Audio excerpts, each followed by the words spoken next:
magpapalit tayo ng pulley saka backplate. Itong pulley sir, itong pulley na to mga sir, saka drive phase, gamit po to ng PCX or ADB. Yan, kumbaga i-upgrade natin siya sa PCX o ADB. Ang ADB mga sir, mas malaki po yung pulley nila, tsaka drive phase. Yan, mapapansin nyo, pulley niya malaki. Tapos ngayon magpapalit din tayo ng belt.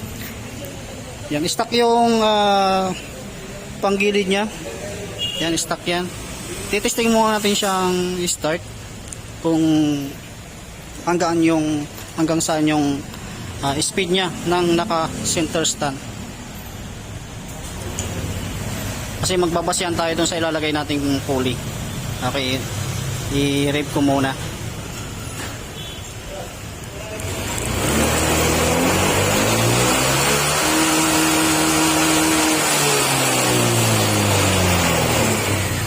Yan, hanggang 120. Tapos titesting naman natin to. Okay, off muna natin yung makina. Tapos tatanggalin natin muna to.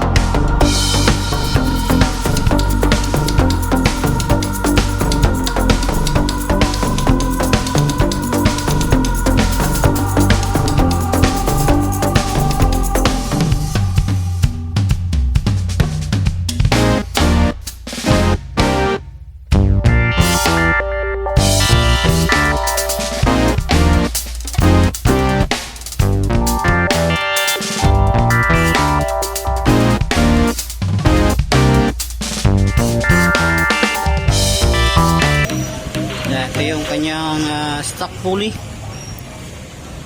Tapos yung bola stock. Kapag ka naka sensor stand, tumatakbo siya ng 160 120 pala. Yan, tatanggalin mo natin yung bola. Yan, ito yung stock. Tapos ito yung pang ADB. Yan. Paras lang. Yan, mas malaki po yung pulley ng PCX o ADB kasi parehas lang yan.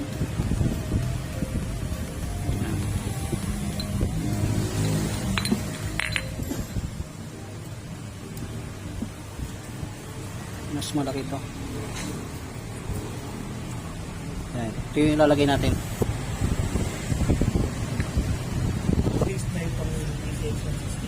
Yan, yung bola ito pa rin gagamitin natin kasi hindi pa naman sira.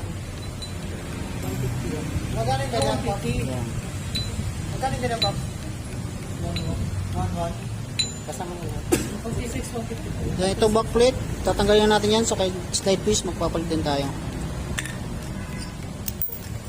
Tapos, ito yung drive piece na stock. At ito naman yung pang PCX or ADB. Yan, pares lang naman yan. Pero ito mas malaki to, yung sa pang ADB.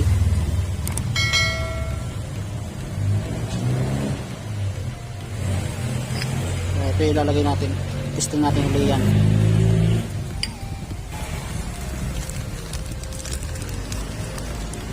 Pati ito yung backplate, pang ano rin to, pang PCX. Tapos sasabay na rin natin papagan yung slide piece.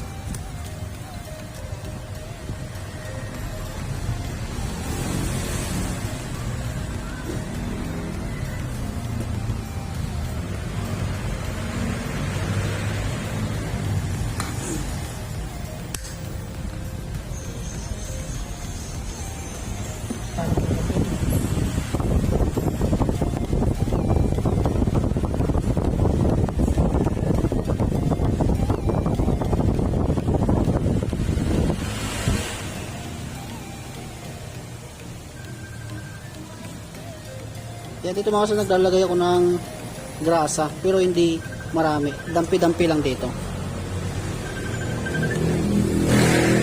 Tapos talagay natin yung bushing.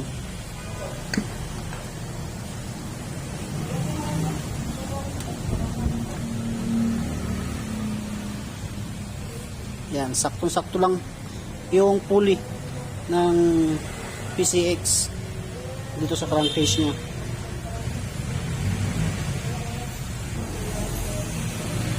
Okay, ito mga sara yung belt, bago ito. Bagong bili rin to. Titisting natin to.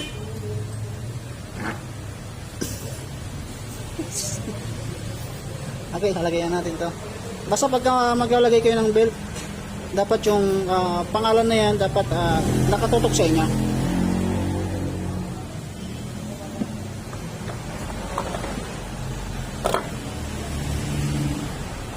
Tapos ito yung dry piece na bago.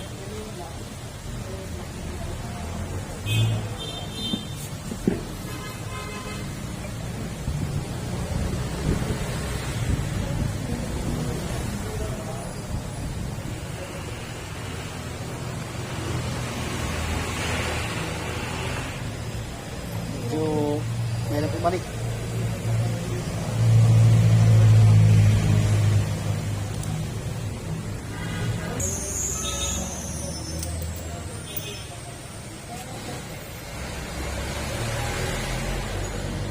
Itong pinion gear, dapat makikita nyo muna nakalabas na yung spine nya para hindi masira pag binalik natin.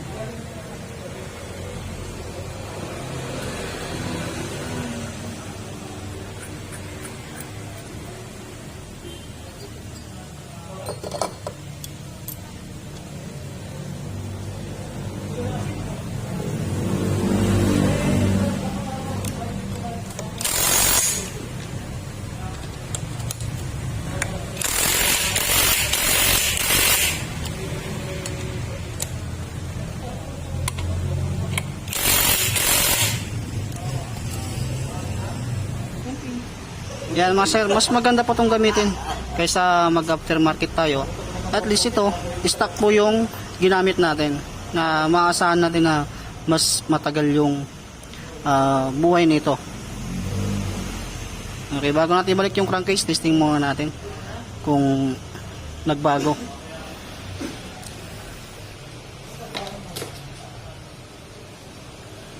Yan, testing muna natin.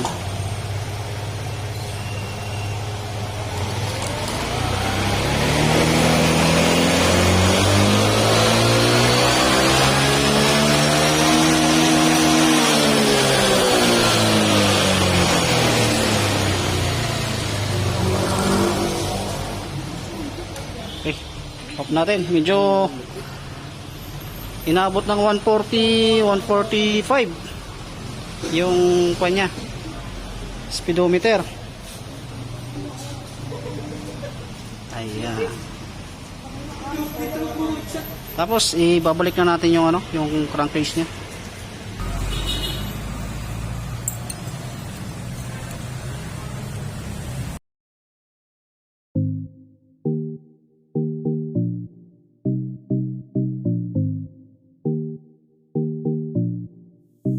Yan, ibalik naman natin lahat ng mga tornilyo, tapos titesting natin uli siya. Isa pa, testing natin.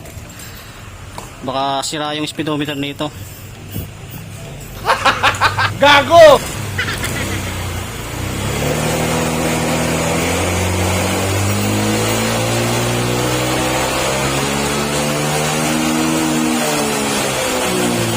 Yan mga sir, kaya niya tumakbo ng 150. Stock pa lang yan ng PCX. Hindi mas maganda na lang na kaysa mag aftermarket kayo, mas maganda na yung yung pang PCX or EDB. Legit na 150. Yan yung may-ari. Okay, ganito na lang yung ating video. Maraming salamat.